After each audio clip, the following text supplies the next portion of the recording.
You're listening to WCAT Radio, your home for authentic Catholic programming.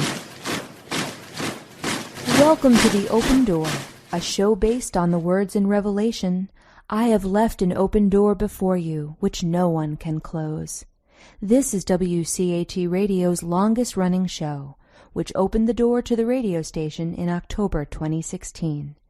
It's currently offered by Jim Hanink, Mario Ramos Reyes and friends, and remains open to the love of God in its call to build a culture of life and a just social order through the panel's discussion of the Catholic social teaching principles of solidarity, subsidiarity, and economic democracy. The Open Door also explores nonviolence, distributism, and communitarianism. So join us at the Open Door, where you too can be part of the conversation. Welcome to the Open Door. Jim Hanink here with fellow panelists Mario Ramos Reyes and Christopher Zender. Today we discuss evangelizing young people. Statistics suggest that many of them will join the ranks of the nuns and profess no religious identification. Some think that the nuns are prone to replace religion with politics. A welcome and returning guest is Ed Rushman of Anaheim, California. He's a consultant who directs the enterprise IT efforts of leading companies, most recently securing them against ransomware attacks. And there's a very recent attack that I've just read about. Ed is a religious educator who prepares young people for the Sacrament of Confirmation. And confirmation is the sacrament of courage. So it's no surprise that Rushman is also an indefatigable and independent political reformer. He's run for Congress twice. The smart money says he'll do it again. Let's begin, as always, in prayer.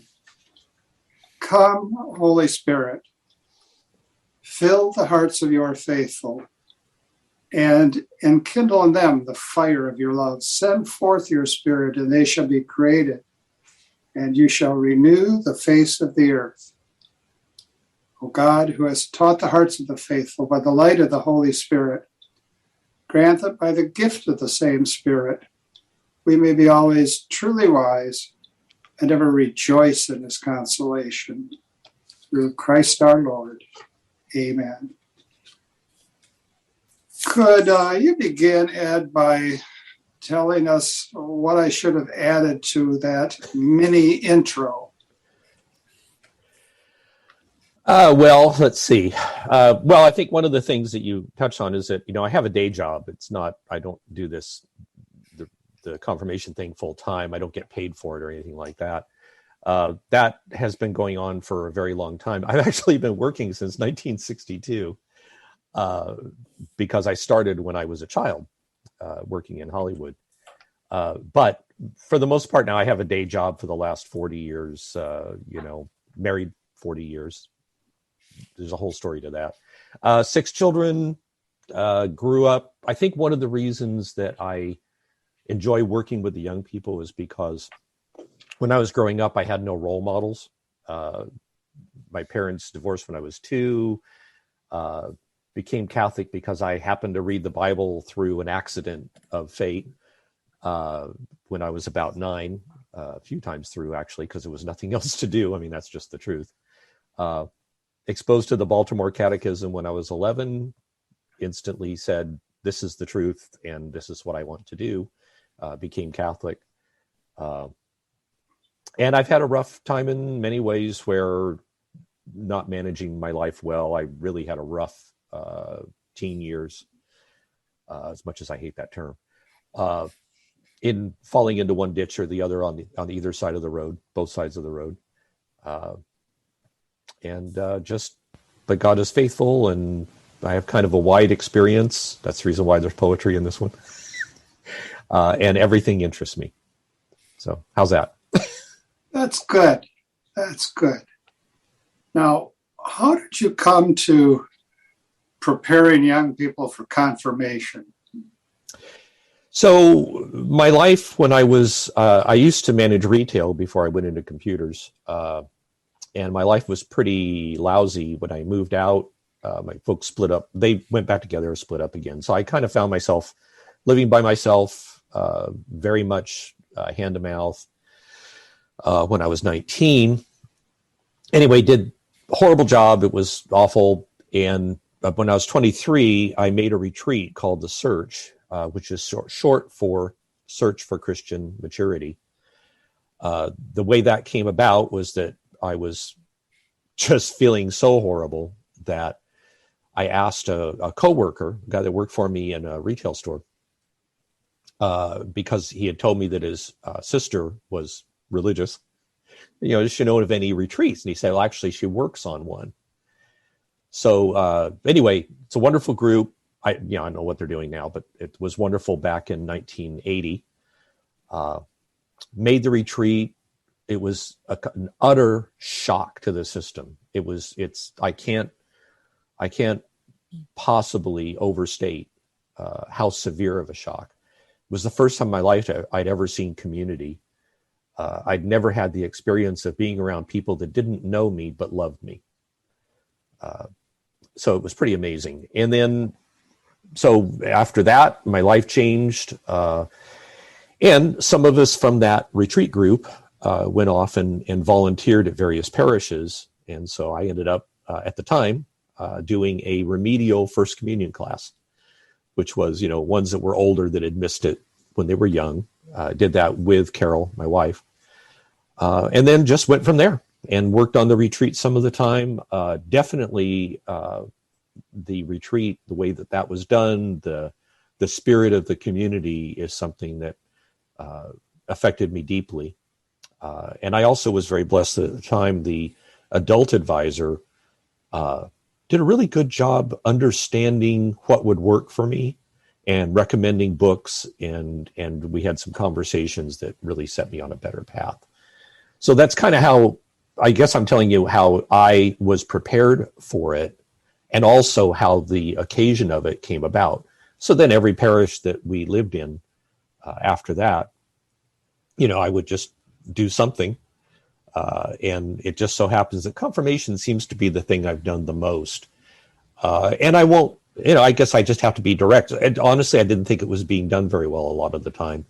And if something isn't going the way that I think it should, I will volunteer and say, would you like me to help? And preferably they just turn me loose and let me go do it. So that's really it. So it's been 40 years that I've been doing teaching at the parish in one thing or another. There's a few gaps in there. I have been places where they just weren't interested. Not the young people, but the leaders, they're like, no, we do this differently. You don't fit in here. So, well, 40 years is a good long time, but maybe Mario wants to ask us about your current teaching efforts. Yes.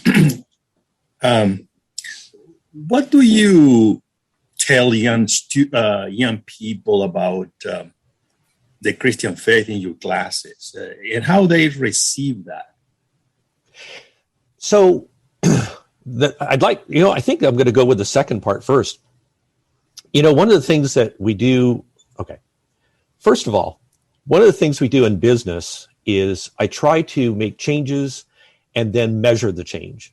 I'm always looking to, there's a thing called the Deming cycle for those that know.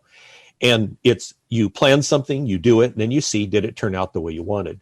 So every year, in most of these parishes, every year, the director of the program or the parish priest will meet with the students and say, hey, how's it going? And they'll ask them a few questions. And they all do it a different way. But in the end, they'll ask, how do you like the classes? And the students will tell them. And the feedback that they get, and I like it being independent from me. I actually don't want to be in those meetings because I want the students to feel completely free. to say whatever they want to say, and that I don't color it. But anyway, what they always say is they really like the stories. So that's by way of introduction. It's the stories that I tell. And I do tell the stories about the saints, stories from history. I do give a lot of history as a way, though, of giving them context. And what I've found was that they weren't often getting context in the faith. They're getting points, being told this is the teaching, hopefully. But they're not always getting everything that goes around it, so that they go, okay, here's how it fits into the totality of history. Here's how it fits into the world. But most importantly, how does this fit into my life? So what I'll do is I'll say, okay, here's something that we're talking about. Well, here's my experience with it. And here's how the faith fit in with that, and how it becomes, in technical stuff, they say, this is how I realized it. But so for instance, one of the ones I did, well, let's see, week before last was on work, labor and work, and gave them examples and told them stories of my own experience with work, things that people did well, mostly things that people did well, examples that I found, managers that I felt treated workers well, what things they did for me, but also relating it in two ways. I would relate it in, how does my faith help me work? And then how does my faith help me to lead other people? Because you always have to look at it from the point of view of, how do we treat the worker? But also, as a worker, how do you treat not just the employer, but your customers? How do you treat your coworkers? And then I'll ask them questions, and they'll come back, and not questions of, what does the church teach on this? But, who here's working? And, these are high schools, so there's a lot of experience they don't have yet. But, okay, one raises his hand. Okay, what do you do? Well, I work in a fast food. Okay, what do you do there? Well, I'm at the cash register. Okay. Then we talk about, okay, how can you be Christ to the people you meet? I tell them about some of the other conversations I've had in the past where people said, well, I can't, I'm just a hostess. I just greet the people coming in. How am I supposed to be Christ in that situation? And for folks here, you may look at that and go, well, obviously you're meeting new people. What better way to be Christ to people than to have people you're the first one that they see, and to make them feel at home and everything else, and love them without saying, to everybody that walks in, I love you. So it's really applying it. Last night was on marriage, and it looks like we're going to have to do 2 weeks on that. But in the marriage, there are things that I share from my experience. There's things that I share from statistics, from what's going on in the world, how successful the marriage is. I think it's bringing in the stuff from my professional life and using some of those things, both the approaches and the stories, in a way so that they feel like it's real, because I'm giving them what's fresh and what's real all the time. It's not something that's canned, and no two classes will be exactly alike. But they're hearing it. This is what lived faith is like. It's not just the book. But I do struggle sometimes to properly blend the book with the practical experience and the stories, because if you go too far one way or the other, you don't meet your objective. Does that kind of make sense? It sure does. Now, Christopher Zender writes history books for young people in the confirmation age range. Plus, he writes stories. And so I'll bet he has something to say that picks up on your emphasis on stories. Christopher. Yeah, I was listening to how you present things in class, and you said earlier that you didn't think oftentimes the classes are being conducted properly, and you had ideas on how to do that. And you described some of the things you do, like the storytelling. You talked about how we live we try to teach students how we live our faith. And the term faith often has two senses, right? There's the sense of faith, which is my faith, which is sort of like the habit of my soul, by which is the fountainhead of everything of hope and charity, and it should be the fountainhead of everything I do. And then there's what we call the faith, which is the objective tradition, the teachings, and the like. How you said you sometimes you think there should be a balance between presenting, I guess, both those sides of it, the stories, which could be reflective of the internal faith, and then there's the objective teaching. How do you do that? How do you bring those things together? How do you keep maybe the stories from overwhelming the objective content of the faith? I really like what you said about habits of the soul.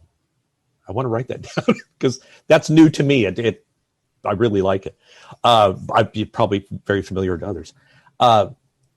Really, it comes down to self-control. And strangely enough, experience on my part with my children when they were in high school. I had one in particular that would come home and said, all the teacher does all day is tell us about how miserable her life is. She just tells her personal problems all day. And she's gotten into this, I forgot what the philosophy thing was at the time, not real philosophy, but like pop psychology stuff.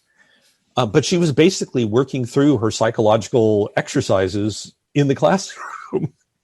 And in her case, I think that the thing that's different is there's self-control that it's not about me. I only want to tell them what they will find relevant, but I don't try to figure that out too hard because then I could cut something off that, who knows, maybe if one cares, then I want it.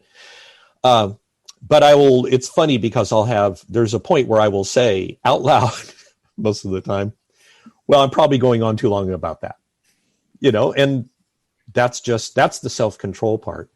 The other interesting thing is, and I'm not, as some of you know, I'm not a scholar or anything, but I did listen to quite a bit of lectures on St. Augustine, and I've developed a stronger appreciation. And I think it was him that treated the faith, the fall, if you will, as a disintegration. So it's between the faith in the sense of the objective things that we can state, creed and things like that, and personal experience.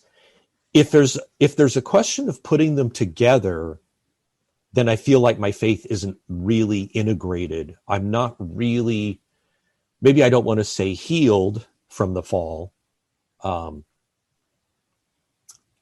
certainly redeemed in one sense, but not that I have fully lived that redemption. But to me, that's the key. And I do actually say that explicitly. I do a whole class just on St. Augustine. It's to integrate it so thoroughly. I have a lot of stuff in my head. There was an old perfume commercial, one of these things, where they have these really very artsy perfume commercials, and it says, and she says, I don't know where you begin and I end, or something like that. But, most romantic stuff you can apply to the faith and our relationship with God very well. And I don't want to know where the faith ends and my experience begins. I want those to be so not blended, but so one. Again, I may have been Augustine that talked about that in perfection or in paradise, in heaven, that passion and reason can be one thing, that they are so perfectly in tune that you can have both together. And that's what I'm looking for. Is maybe it's asking for the impossible in a way, but I believe it's possible in some fashion. So it's self-control that I don't go farther than I should on the story, and also always having a point. Whether I'm telling a story, sometimes I tell a joke or say something in a funny way, but when I do it, it's natural for me that there's always a point, and I don't deviate from that point unless I lose self-control and get lost, But that's the thing, is there has to be a point. Jesus didn't tell us stories about a falling tower in Siloam or wherever it was, just because he felt like telling them the news of the day. It was illustrating a point. So really my model, my model is Jesus for that. When he told stories, he never got carried away with the story. At least nobody ever wrote that part down. And it always had a point. Does that kind of make sense? Yeah, I'm curious about this because I can see when you're talking about marriage, how it's easy to put stories in. How do you put stories in when you talk about the Trinity? That's harder. The closest thing, you can't always, that's the other thing. It's not one size fits all. So I'm not going to do everything the same way in every case and go, okay, when it comes to the Trinity, here's my story about the Trinity. But I do tell them the story about Augustine at the seashore, about the little boy. And so I think that that's a story. It's not my story, but in a sense, it is my story. This is integrated into my life. That is something that will naturally come up. And I will tell that story to people. So here's the funny part. I do the same thing at work. I'm pretty much the same every place.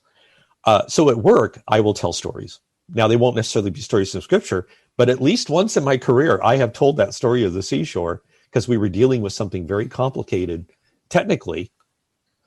And I told them that story because, hey, we're trying to shove all this technical information into our heads and it's too much. But with the Trinity, I'll mostly tell them what others have said.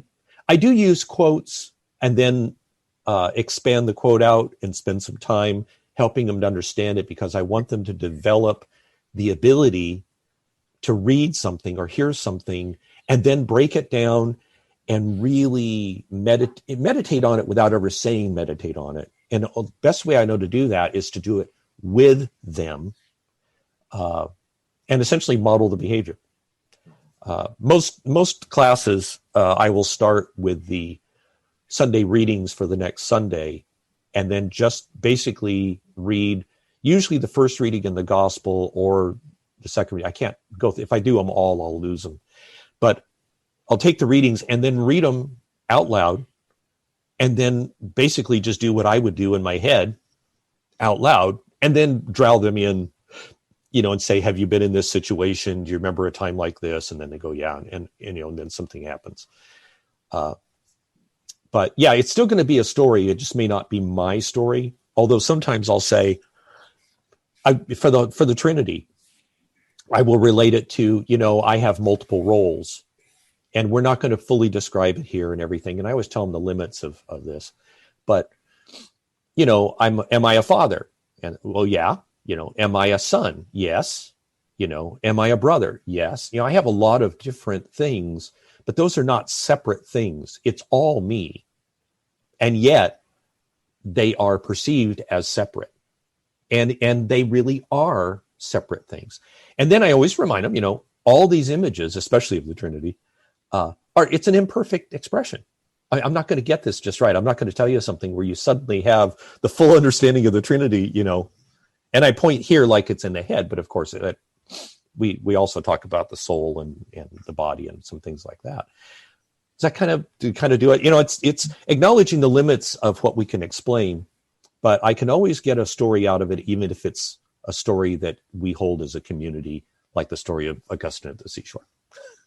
Which is public domain, by the way, so you're safe. Yes. We try to be careful about that. Yeah. I do my videos and they get tagged because I use scenes from movies in the videos that I do for them. And I don't get blocked or anything. They say this isn't a strike, but, and I put the thing on there that says, this is from this movie. I do use a lot of movie clips with them. You spoke, Ed, about, and Augustine was the lead into this, disintegration and integration. And you also spoke about roles and how the roles have to be anchored in an actual person. And by way of easy and natural transition, Ed, that leads us to the question of faith and politics. Are they forever divisible, or are they approaching the indivisible? Or is their relationship every bit as mysterious as that of the Trinity? So, it's going to be what I am. I mean, if we're integrated, if I'm not separating out my the different parts and being different things to different, not in the sense of Paul. I mean, Paul's all things to all men, but that wasn't Paul being a different person. That was everybody could relate to Paul because he was reaching out to everybody and could understand people in a special way. But with politics, I can't, put aside my faith. As we're told we're supposed to do this sometimes. I don't put aside my faith for politics. It fully informs it. I really don't consider myself a reformer, because a reformer is a really dangerous job and not one that I'm capable of. What I can do is do something right, and be a kind of example. I can kind of do something right and then hope that others decide they would also like that, or that the people decide that that's what they want. But really, it's still me. And just because I believe the way that I do doesn't mean that I'm going to put all that into law. I'm not after a theocracy here. I can work fully within the Constitution, because my faith governs my life. I mean, not governs even. It's just my life. And in a country like this, you just have everybody contributing what they are. And if we vote people into office that are not integrated, if we vote people into office that are in it for themselves, which is against the faith, then that's a problem. Then the country is going to reflect that. It's funny because we've had the conversations in the public domain about, whether the bishop should be giving communion to pro-abortion candidates or politicians. But what's interesting to me is that debate has not really occurred the same way when so many of those Catholic politicians are utterly corrupt. Nobody really questions, at least I don't see this as much as I think that we ought to. And I'm not making a position on whether they should be giving communion. I leave that to the bishops. That just doesn't concern me that much.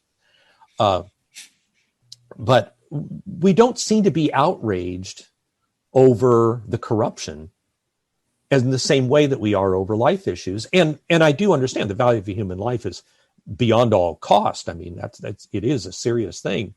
And there's a lot of other issues where they don't follow the teaching of the church. Certainly politicians that have been not respectful toward immigrants, toward the poor, all that.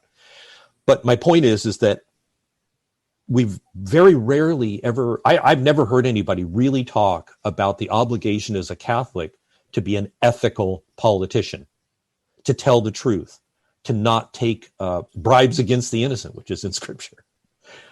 It just doesn't seem to be covered. And I mean, they'll talk about character and whether they're an alcoholic, whether they, take amphetamines or something, their marriage problems and stuff like that, whether they're divorced and remarried. But to me, I mean, if you're going to put people in government, it seems like the part of the faith that's terribly relevant is honesty and ethics and doing the right thing, not just seeking one's own increase in power and wealth. And I don't know sometimes why that's not talked about more. Does that make sense? Well, it sure does. But now I want to turn back to the students. Mm-hmm. For the most part, would you say they're pre-political? That's probably fair. What I think is interesting is I always like to go to root cause. I am obsessed with what's the root of this thing. And in talking with them about something, and I don't remember what, but in the course of it, I try to show them that there is an effort to convince them. There's marketing. A lot of the lessons, a lot of the things in analyzing what happened in World War II, the psychologists like Stanley Milgram, Solomon Asch, the research that they did really was supposed to expose, okay, how did this happen? And then we know how to avoid it in the future, but instead it became a how-to manual for manipulating the public. So how can we do what happened in Germany better and be more effective and not make those mistakes. So anyway, and that's what's in my head. I don't say it in quite those ways, although I do expose them to the Solomon Asch conformity experiment, and really go into that one in some detail. Okay, so I think that was one of those cases where I went off too far to one side. Okay, so it's okay. So what it comes down to is that I actually in the course of talking with them said, do you ever feel like people are trying to fool you? And the whole class pretty much erupted. And it was a really, really educational moment for me because I never expected that. To me, it was almost an offhand remark. And so we explored that more, and they feel like everybody is lying to them. They feel like the teachers are lying to them. Their parents lie to them. They're not hostile to their parents. This is a very working class, low income parish. And so a lot of them live close to the bone. So they don't have a lot of hostility to their parents. They actually love their parents. They respect them a lot. And it's a little surprising because things that I grew up with, they don't know that at all. They have a much better experience than I did. But they do feel like they can't really trust anybody anymore. So that was, I don't know what to do with it all the time, but that matters a lot. So they're going into politics looking for someone to trust maybe. And of course, somebody that's skillful at marketing could capture them. That could work. But this whole business, especially in California here, has been such a mess that it's taken their trust in the system down to a new low, I think. Mario, where should we go next? There's so many things here. Yeah, I think there are many things. Perhaps we need to go backwards in order to move forward. You said something that's very interesting to me. You said, well, perhaps when you are giving these classes of confirmation, it's pre-political. I'm not sure that I agree with you. Okay. And let me say why. Because when you say, or generally that's the case, you are giving these classes within a program. That sounds to me like the betrayal of modernity. Let's put it this way, very clearly. Because I don't think passing on the faith is a program. And right. I don't think passing an ideal view of politics is a program either. In other words, where you are conveying is a life. There is an encounter. Something moves you, you tell your story, and people see in you what is the secret of your behavior, so to speak. And yes. As George Bernano says, everything is grace. So you begin with grace, and politics begin with grace. I think one of the huge issues that people I think they are missing about the collapse of Christian democracy. It is because they see politics as a ratio effort. And so when the whole community have lost the contact with grace, the whole apparatus fell to the ground, and today is nowhere to be found. And so people try to restore that by building another apparatus. It's not going to work. Yes. At least it's not going to work in the sense that a true Christian politic is. And so my question again, or my reflection again, is that I do believe, and I want you to react about that when you are conveying your life on an encounter, that's a political encounter, because politics is about what? The good of the person. It's the common good. So we are evangelizing, and that's the first step of politics. And this is not what I'm saying. This is Pius the 12th, who said precisely about politics. So I don't know, what do you say about that? I'm sorry, I have been very long. No, that was good. No, it was good. And it's fantastic. One of the terms that I use sometimes, I don't always use it with them, is that I tend to be very organic. And in that, it's that I'm not working. I really love the thing about it, the program and everything. I'm very less likely to be teaching in a parish where the program is strong, where they have, a system. You will cover this part of the creed on this day, and don't do these story things. Just tell them what's in the book, because anybody can read the book. But in the process of talking with them, there's lots of little asides that come out. And when who I am comes out, they're seeing the integration. And that's not to say that I'm, perfect or anything. If I were perfect, it'd be so much more powerful, I think. But it is the integration. And, if we look at it as, well, it is political because, it's interactions of people and it's the common good and everything, all of that comes out naturally, comes out organically, as a natural flow in the Holy Spirit, that it just works.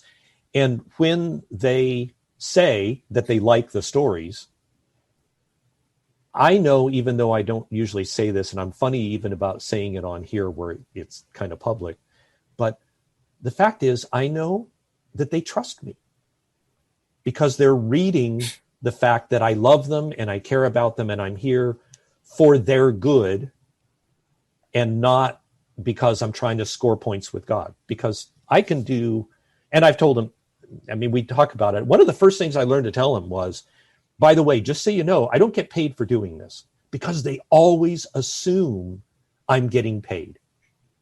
They always do. That's how bad the lack of trust is now. And that lack of trust is not a criticism of the young people. It's a statement of just fact. It is the way it is, that they don't trust as much. But they have to know that this shepherd, if you don't mind, is not doing it for pay. And I'm doing it out of love for them because, and I've got a lot of other things I'd probably rather do in a sense. But on the other hand, I really, really want to do this because I love them. There's no other way. And it's not because it's that particular person. I wish it was. Just in general, I look and there's sheep without a shepherd. There's no one that's seeking their good. They've got lots of people that are seeking to use them. And so I think that because that's the fire that's in me, I believe that because they're young and they're not jaded and cynical, I think they actually see that. I think they're able to feel it, and that there's something being communicated at a spiritual level, for lack of a better term. There's all these terms have been abused for so many years. It's hard to say anything anymore without it being taken wrong. But so there's a lot of things. What's kind of funny is that, if you remember, there was a musical, and this is exactly how I do class, but you guys will remember it. There was a musical called My Fair Lady. Mm-hmm. And there's a song in there where the guy really, really likes her, not the professor, but the young guy really likes her and everything else. And and the song is, you do this and you tell me about the moon, you tell me all these poetic things that you love me, but show me. And that's the refrain to the song. It's worth it to go look that one up. Show me. And what I'm doing with the young people, not intentionally, just by being myself, is I'm showing them. I'm doing love rather than talking about love. And I think that's what's largely missing for them. It's what's missing in politics. It's funny, I did a thing for the campaign in 2018. We're at a mosque where I went. They hosted a panel where all the candidates could come. Of course, the incumbent didn't bother to show up. But I have never really, I can't remember ever a candidate doing anything like this, but my appeal to them was, you are my neighbors. I'm doing this for you so you have a better choice. That's the reason, because you are my people and I love you. And this is what it means. This is what patriotism is not love of the physical land, but the love of the people. And if somebody comes up here illegally enters the United States and they live next door to me, then they are my neighbor and I love them. And I don't really care anything except for the fact that they are present living in my community. Therefore, I have an obligation to them, which is for me, a very pleasant obligation to have. So it's living it in their presence, in the presence of the young people, living it and doing it and letting them observe and make of it what they will. That was a long response, Mario. But does that kind of fit in with what you were thinking? Yes. And by the way, what is your political credo then? So I'm going to read off of here because I didn't want to stumble around on the quote. C.S. Lewis wrote, "It's easy to think that the state has a lot of different objects, military, political, economic, and whatnot. But in a way, things are much simpler than that. The state exists simply to promote and to protect the ordinary happiness of human beings in this life. A husband and wife chatting over a fire, a couple of friends having a game of darts in a pub, a man reading a book in his own room or digging in his own garden, that is what the state is there for. And unless they're helping to increase and prolong such moments, all the laws, parliaments, armies, courts, police, economics, etc., are simply a waste of time." And that's the thing I think that's been forgotten. So that's my political credo, is to do the things, to make the things work, to facilitate the lives of the people. And it's not for me to get power or money, or not even for me to promote the faith. It's not my job in politics to encourage people to become Catholic, except in so much as my example in doing that job is a model, and they say, wait, I want what he's got. And if they do that, that is not part of the political proper in your other, definition, maybe it is. But that's a consequence. That's a naturally following, an organic consequence, if you will, of doing what's right. And I have absolutely zero guilt if somebody becomes Catholic because of the way that I do my job. Now, Ed, Christopher is constituent conscious. Okay. And he also knows the limits of politics. And I'll bet he has an insider 5 here for us. Yeah, I'm actually a very powerful political operator. You didn't know that. He's still with the Taft faction. Yeah, the Taft, yeah. I sit on my village council, a village about 400 people in Ohio. Oh, very good. And I've been doing it about a year now. So, and you talk about doing it for no money. I get paid I think I get paid $525 a year.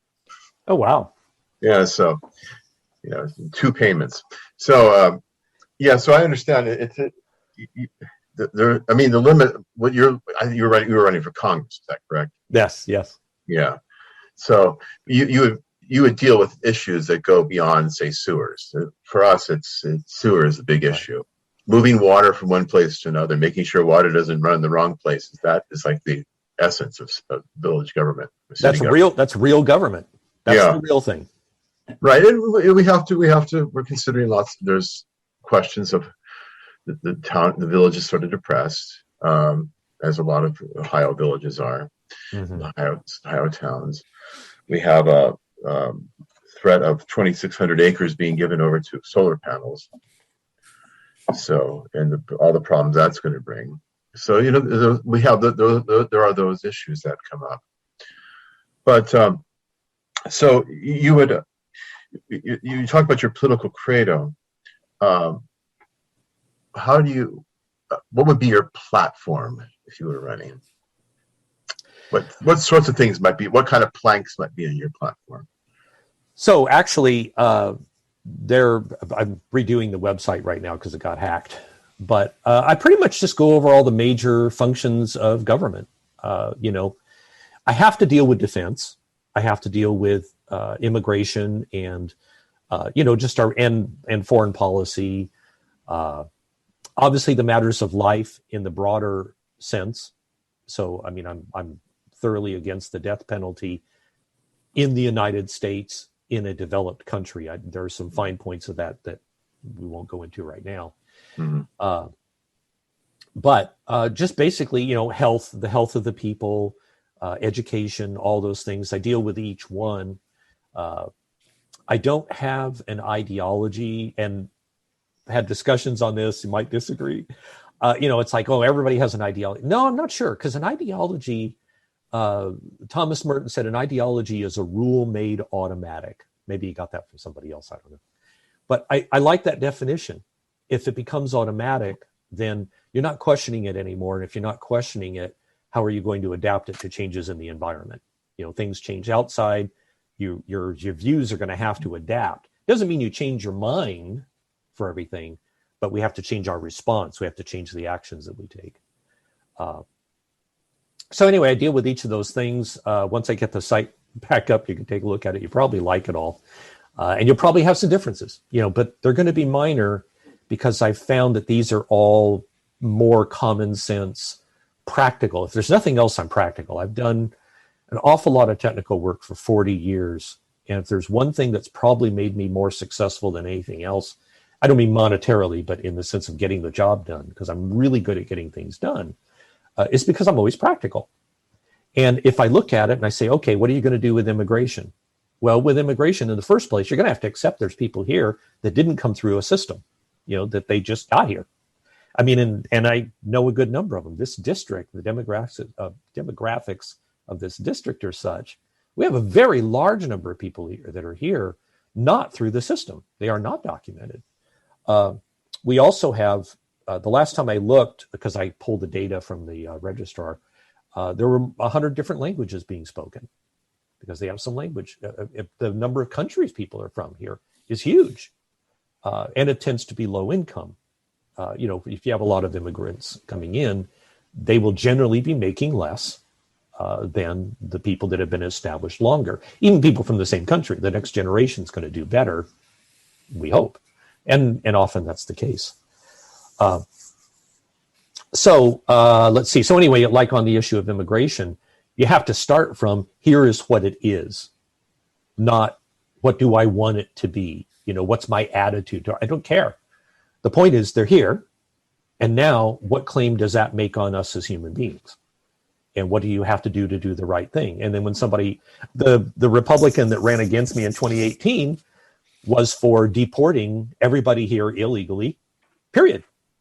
And I'm not going to shy from the word illegal and do the whole undocumented thing, because the people that do that very often really don't care. They're just using them as political weapons. They don't really care about the people. So did they do this? Did they violate a law of the United States? Yes. Are they documented? No. Okay. Well, that's just the way it is. It doesn't say anything about the person. I'm just saying what the situation is. But anyway, so he was saying just deport them all. He got 30% of the vote. Is that a practical solution? I mean, put morality aside. Is that really ever going to happen? No, that's not even something. The effort to do that would put us in the position of being like the, people from World War II that their title gets overused. It would be a horrible thing. It would be a, what did I put on my site someplace was that it would be a human catastrophe of epic proportions to do something like that. So I guess in my talking in Congress or something, it would be, I feel like I want to slap you for even thinking of it. Why would you even bring this to the table when it is so impractical, so putting morality aside? You're never going to be able to do it. Why are you bringing me solutions that are not even the slightest bit practical? Well, it's marketing, right? It's marketing. It is. It's positioning. It's posturing. Yeah. It's, oh my goodness, I hate it. I mean, one of my pet peeves right now is that, and I'm not picking on him because he's a Democrat, but that the current president, when he was campaigning, said, we're going to cure cancer. You put me in office, we will cure cancer. They've been going after cancer for a long time. And I'm sorry, but that should have been a tell to people that you're promising something you cannot possibly do, and you can't possibly know you could do it. That was such an outrageous promise that it was just simply a lie. And for somebody like this candidate that said, I'm going to have you put me in there, I'm going to get everybody deported that's not here, that's not a citizen, or going through the proper process, that should have clued people in. They should have said, this guy's a lunatic. This is an idiot. But they don't, and 30% voted for the guy. And by the way, he was a GOP candidate who was pro-abortion, and he got 30% of the vote here, which was pretty much every Republican. And I talked to people afterward that said they voted for him, that they were in the local pro-life community. And I said, why'd you do it? They go, he's a Republican. You didn't have a chance. So I said, don't you believe in voting on principle at all? Well, one could argue in California, no Republican has a chance, right? Well, I think that's reasonable. I mean, we obviously do have some that are in Congress that are Republicans, but, it's going to be a 70-30 split pretty much most of the time. And so whenever a Republican tells me, a vote for you is a wasted vote because you're an independent, it's like, well, no Republican has won in this district in more than 20 years. So a vote for the Republican is a wasted vote. Right. If you're going to waste your vote and you have your choice between somebody that has practical, solid values that fit yours, mostly, or somebody that's a lunatic, if neither one can win, shouldn't you at least make a statement? Right. So have you thought of running for local offices? I think one of the problems in American politics is that people they pay no attention. I know this. They pay no attention to local government, and local government is extremely important. Have you thought of a city council position, or I don't know if you live in a city district or county commissioner or something like that? Yeah, they have a few things here like that. The problem is that this is just me. My natural tendency is to deal with things that are large. I have a stronger desire to deal with things like foreign policy, to deal with some of the larger issues like immigration, things that don't get dealt with at a local level. It's not because I don't think they're important, and I don't know how well I would do, but it looked to me that given our district, I could do something with this particular campaign because of the unique demographics of the district mixed with the weakness in the Republican Party. I'm trying to, in a sense, get a wedge in. And I think that the key to real change, as much as it's true from the bottom up, we have to face the fact that there are two very, very large political parties that right now have a stranglehold on the country. And in a situation like that, if there was any way that we could get just one independent or one non-Republican, non-Democrat into Congress in some fashion, and the Senate, it's impossible. I mean, I shouldn't say impossible, but the Senate works in a totally different way, and I don't see any way of that happening. And anybody that thinks Bernie Sanders is an independent, they need to look again. He's in the Democratic caucus. He's not an independent, folks.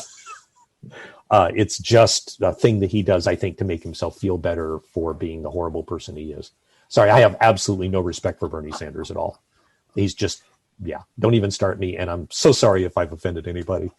But getting a real independent into Congress, into the House of Representatives, hasn't happened in the sense of voting somebody in more than 100 years. I think it would attract media. And as it said, I do like to quote movies. What was it? Sunset Boulevard. I'm ready for my close-up, Mr. DeMille. I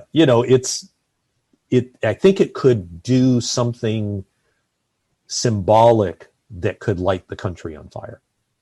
And at a local level, you can do a lot of things there, but that's a long game.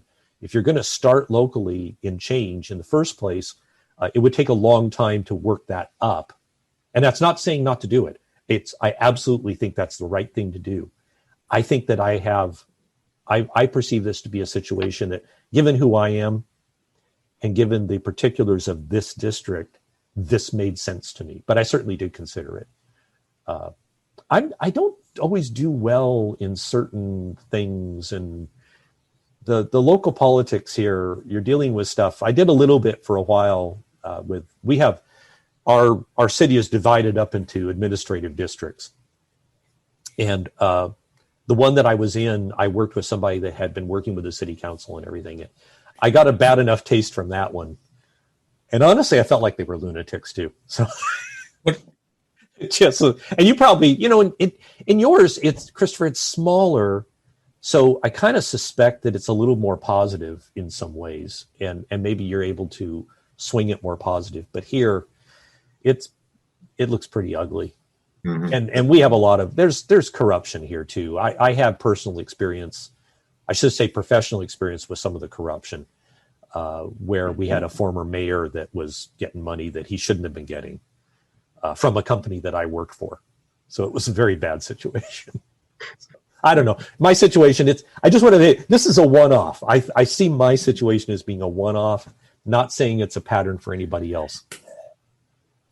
Well, it's certainly the case that Orange County, California is much different from Licking County, Ohio. What do you make about the American Solidarity Party? I think it's wonderful. I think, it's not Democrat and it's not Republican, so that's a point for it right there. The people are the best thing in the American Solidarity Party. The leadership, as it stands right now, especially, my goodness, the quality of the people. It's almost like I was saying, when I went into that retreat group, it's been a real shock for me to find people that actually really care for the right reasons. They're not after power and money and everything else.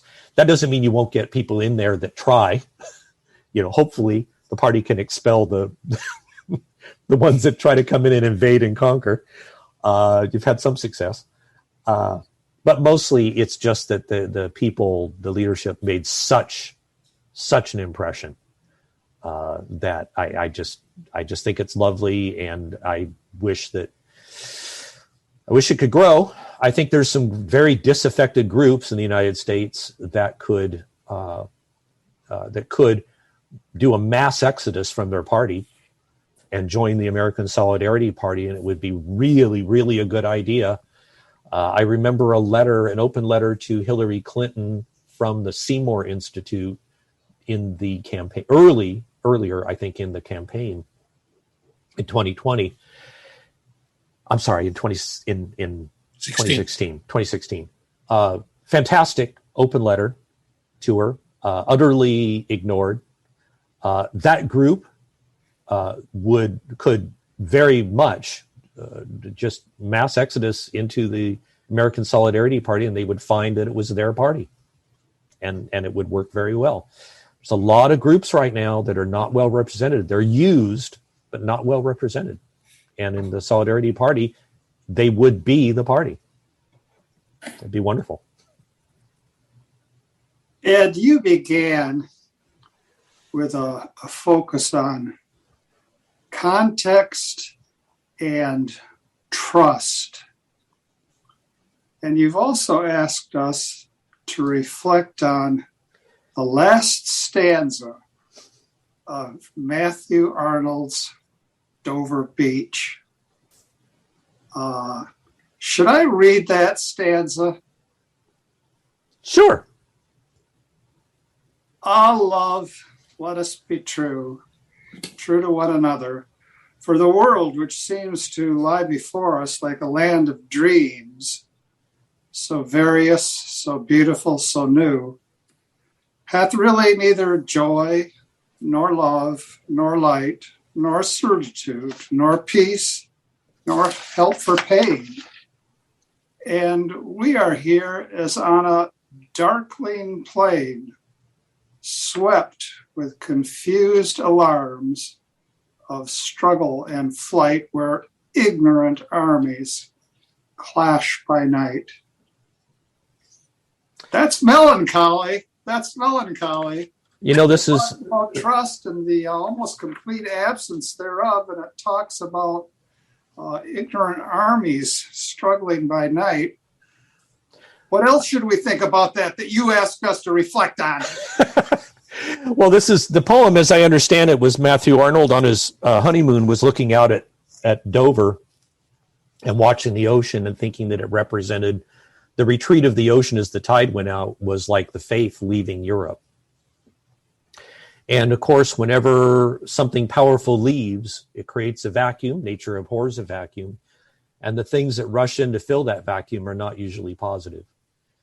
And in our time, you know, we've got the ignorant armies clash by night. I mean, it's the left and the right, the Republicans and Democrats, the progressives and conservatives, I don't know. But, you know, they're all out there just fighting, and we're stuck in no man's land. And that's where our young people are. And I read this to the young people and focus on that last stanza, because this is what they feel, and this gives words to it. And you have to start with where you are. So this is it. But the answer is love. And if we're true to one another and care for one another, that's how we get through this, is by loving one another. So now, in our discussions over the years now, we've worked on the interplay of orthodoxy and orthopraxis. And because of that, we're always open to a sed contra. You have a position, and then the sed contra is, yeah, but what about? Mm-hmm. And we spoke about how you teach and stories and getting the right meaning from the stories. Just a note about Matthew Arnold. Matthew Arnold enormously admired John Henry Newman, enormously. Oh, yeah. And heard him teach and heard him preach. And Arnold said, nonetheless, becoming a Catholic is today an utter impossibility. And this was way back when. And in time, because Matthew Arnold wanted to unite people, he pretty much dispensed with everything that could be called doctrine. And he came to define religion in a very pithy way. Religion, he said, is morality touched by emotion. Mm. Morality touched by emotion. And as I say that, I think, well, Oprah Winfrey would agree with that. Yes. And so Mario likes to talk about personal encounter. And I have a student, former student, I'm not making this up, who recently sent me a publication of his with the title, Church as Syllogism. Oh, I think we're probably coming to the end of the hour. And so... We need another hour. You need another hour for this. I knew Mario emerged from the shadows. All right. We have a body. We have flesh, and the flesh hangs together with a spine. And could you say a bit about this coming together or not coming together? In what sense? You mean? All right. I've heard many a sermon after which I say to my wife, dogma free. Oh, yes. And we have Matthew Arnold is offering a hope to people who are bereft of trust. But it turns out at the end of his struggle, he says, yes, religion. Yeah. Morality with emotion. Yeah, it's probably a shortcoming of his. Sometimes whatever we enjoy, we end up embracing it to the exclusion of all else. And it's very easy to enjoy there are feelings, oh my goodness, there are feelings that are indescribable that come from prayer and from the relationship with God. And when I say relationship from God, I want to gag kind of, because it's taking something that is beyond description and putting it into very, very poor words, because ultimately it's a relationship that it's indescribable, and then I won't even be able to talk. But the problem is you can take that feeling and center on the feeling, and then forget. They say it's focusing on the gift and not the giver. And Matthew Arnold, I think, in some ways, focused on the feelings, and really, I think he gave up too easily. I think he said, "Oh yeah, the faith is retreating. Okay, I can't do anything about that. But now we're going to try and find some substitute that makes us feel good, because we can't really win this battle." And I'm not ready to give up. But there is that thing where you just do that, and what happens is that as soon as you're no longer drawing water from that living water, that flowing water that's underneath, and say, okay, now I've scooped up a little bit of that water, it's tasty, and I'm going to put it in my little bucket, and I'm going to go carry it around, pretty soon that water evaporates. And maybe it evaporates in a later generation. But as soon as you cut yourself off from the living water, as soon as you cut yourself off from the supply that made all of that beauty and all of that power and all of that love possible, it just degrades. It just falls apart to me.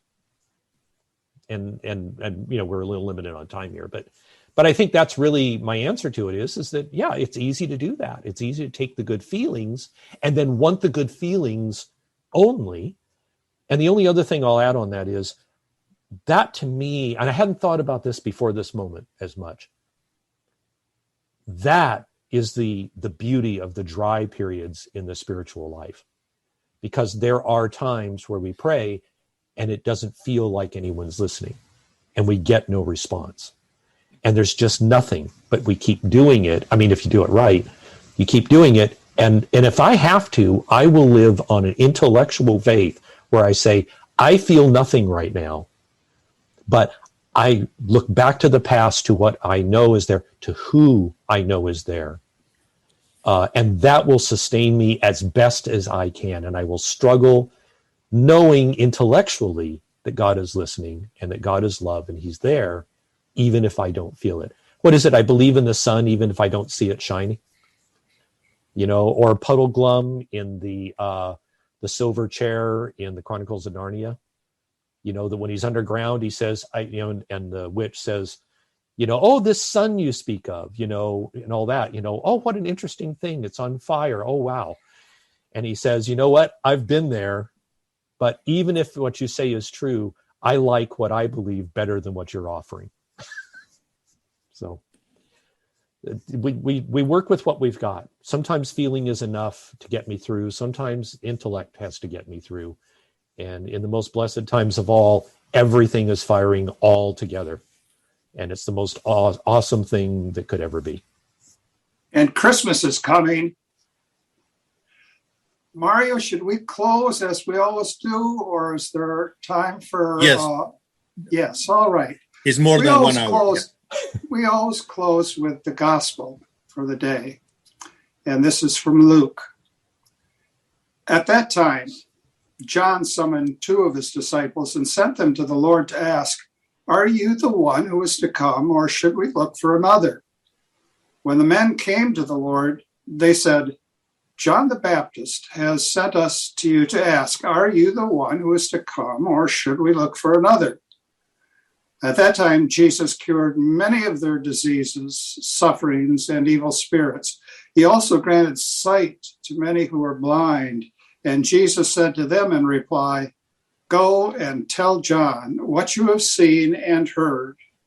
The blind regain their sight, the lame walk, lepers are cleansed, the deaf hear, the dead are raised, the poor have the good news proclaimed to them.